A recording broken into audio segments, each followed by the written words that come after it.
เอาเลยเอาเลย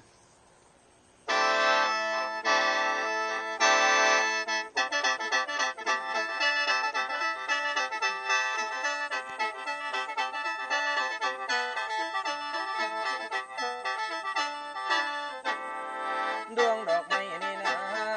ดวงดอกไม้นี่นะดวงมาลาพี่นี่เอ้ยยามมาลมพัดเจยมันก็ขอมาในสวงมาเราเด็ดเอาดวงพวงมาลามาเสียงเจ้าลูกประทันเป็นเจ้า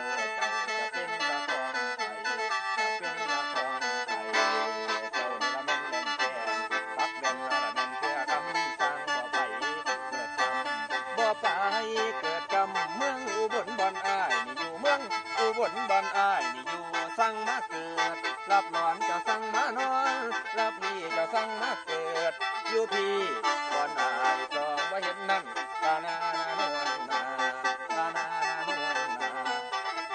หน้ากันไว้ฮักกันนาสัญญากันไว้อย่าหลงลืม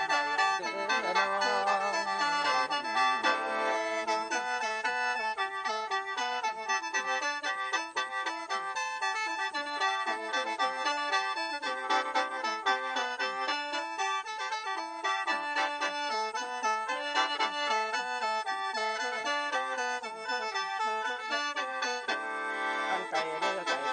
งตั้งไก่เด้อไก่กันแล้วแนวไรนี่ก็ได้เอื่นสั่งละดอกสมังละมันสิไก่จากพัวเอ้ยจากพัวไก่